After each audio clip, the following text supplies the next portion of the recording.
Dan jika seperti ini, jelas dia pasti akan sangat ketakutan karena dia tidak tahu harus lapor kemana lagi. Coba bayangkan bagaimana mengeluarkan jasad dari TKP jika memang diaku di situ terjadi. Kalau seperti ini, saya melihat bahwa gong sebenarnya ini adalah saat kembalinya Ibu Putri Chandrawati.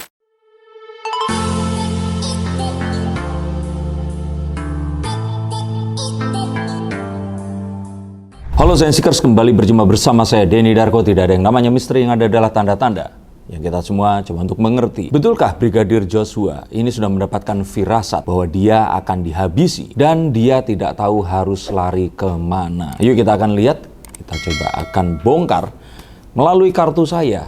Cerita apa yang akan muncul di sini? Ada sebuah cerita di mana Brigadir Joshua ini menceritakan, katanya ini sambil menangis kepada kekasihnya, bahwa dia konon katanya akan dieksekusi atau dihabisi oleh tim lama dan meminta pacarnya ini untuk cari pria pengganti dirinya. Seakan-akan dia sudah tahu bahwa ajalnya sudah dekat. Betulkah itu? Dan dari kartu The Eight of Swords sebenarnya muncul memang sebuah ketakutan dari cerita yang didapat dan kartu ini, bahwa seakan-akan tidak ada jalan untuk pergi, tidak ada jalan untuk bisa meninggalkan apa yang terjadi. Yang terjadi sudah terjadi dan tidak ada cara untuk mengembalikan ini semua seperti yang lalu, tapi juga tidak akan bisa pergi tanpa harus meninggalkan konsekuensi. Dan ini sepertinya yang berusaha untuk diungkap oleh pengacara dari keluarga Brigadir J ini tadi. Jika memang itu terjadi, akan sangat miris karena untuk seorang polisi yang bertugas mengawal seorang kuat, perwira tinggi di kepolisian juga, seorang jenderal, sampai akan ketakutan seperti itu. Takut kepada siapa? Takut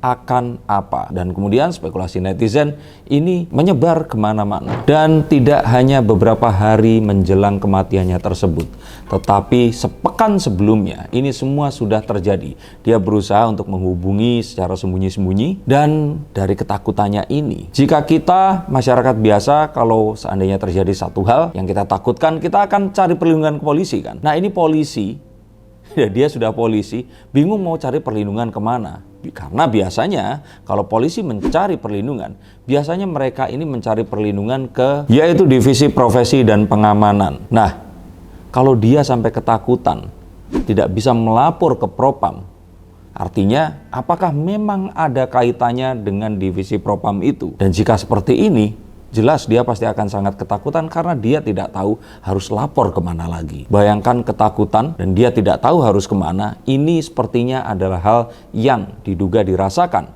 oleh kekasihnya saat Brigadir J memvideo call kekasihnya. Kesalahan apa yang sedemikian besar hingga dia merasa dirinya akan dieksekusi atau dihabisi?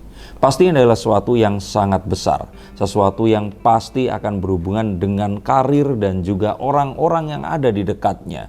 Tidak mungkin tidak. Karena melihat kedekatan antara dirinya dengan orang yang dikawalnya, seharusnya dia adalah satu orang yang akan mendapatkan perlindungan yang paling kuat. Mengingat juga bagaimana WA yang dikirimkan oleh Ibu Putri Chandrawati saat Brigadir J ini berulang tahun di akhir tahun 2021 menunjukkan kedekatan yang bak ibu kepada anaknya. Maka orang-orang pun bertanya-tanya, apakah yang akan lebih besar daripada perlindungan dari orang yang menjadi atasannya ini, divisi profesi dan pengamanan, dan dia mengawal kepala divisinya yang merupakan seorang inspektur jenderal. Artinya hal ini harusnya lebih besar dong daripada itu. Dan tanpa kita berandai-andai, apakah betul ada permasalahan pribadi yang muncul di antara waktu dia berulang tahun di akhir tahun hingga di bulan Juli atau mungkin juga Juni ya, saat semua ini mulai muncul, ketakutan itu tadi muncul.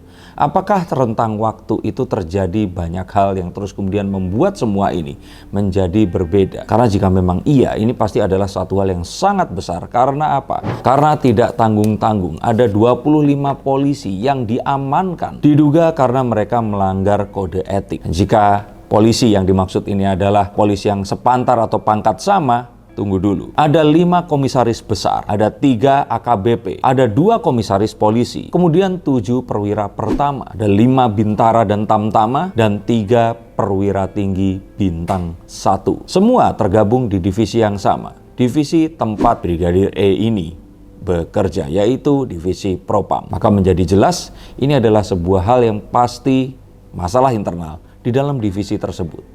Kira-kira apa? Betulkah ada delik asmara yang selama ini dituduhkan, ataukah ini hanyalah isapan jempol belaka? Kita masih belum bisa mengetahuinya. Dan tidak hanya itu, Irjen nonaktif Ferdy Sambo ini juga akhirnya dirotasi lagi, ditempatkan kepada pelayanan masyarakat atau Yanma. Orang bilang ini diyanmakan, jadi dia tidak menduduki posisi yang strategis lagi. Ini sejurus setelah beliau muncul dan menyatakan permintaan maaf dan bela sungkawanya di depan publik. Dan sepertinya ini semua masih jauh dari berakhir. Maka kira-kira apa sebenarnya yang terjadi sampai diharuskan beliau ini dicopot dari penonaktifannya ini tadi dan dipindahkan jauh dari tempat kasus ini berada. Dan jika Baradae atau Richard Eliezer ini dikenakan dengan pasal 338 KUHP Jungto 55 dan 56, maka akan sangat sulit menolak pemikiran bahwa pemilik TKP ini tidak terlibat. Coba bayangkan bagaimana mengeluarkan jasad dari TKP jika memang diaku di situ terjadinya. Bagaimana mungkin CCTV bisa hilang semuanya? Dan bagaimana mungkin polisi sekelas Barada memiliki dan menggunakan pistol Glock 17 yang seringnya ini digunakan oleh para perwira tinggi? Maka saya pikir kepolisian harus bekerja lebih cepat dari asumsi publik dan harus bisa menenangkan asumsi itu dengan menunjukkan progres yang berarti. Dan apa yang dilakukan oleh Bapak Kapolri Pak Listio Sigit ini patut diacungi jempol. Walaupun yang saya lihat sepertinya kalau dari pelaku ini ada sebuah upaya untuk mengurangi damage cost yang terjadi. Jadi mungkin pemikirannya adalah karena sudah terjadi ya sudah, bagaimana caranya agar semua ini bisa dilimpahkan kepada satu orang. Ada ketakutan dan dugaan ke arah sana. Apalagi sejak Baradae atau Richard Eliezer ini ditahan dan dianggap sebagai tumbal dari perang bintang yang diduga sedang terjadi. Kalau seperti ini, saya melihat bahwa gong sebenarnya ini adalah saat kembalinya Ibu Putri Chandrawati. Hanya beliaulah yang akan bisa menguak semuanya, karena hanya beliaulah satu-satunya yang tidak berseragam polisi di sini. Dan semoga dengan apapun yang saat ini terjadi, kita semua pasti akan tahu apapun kejadiannya, trauma pasti akan dirasakan. Beliau akan bisa muncul dan menguak semuanya secara terang benderang dan sebenar-benarnya. Tapi tentu saja, itu saja harus dibarengi dengan pencocokan alat bukti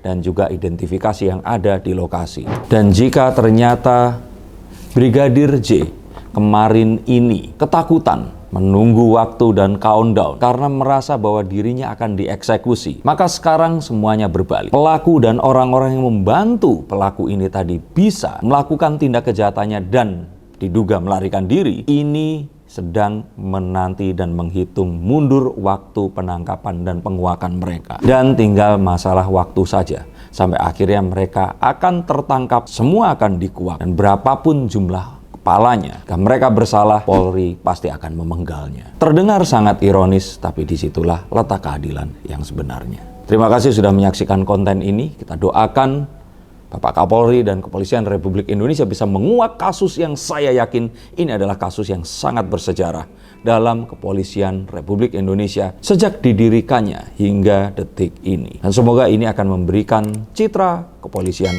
yang lebih baik lagi ke depannya nanti. Terima kasih, sampai jumpa, dan salam.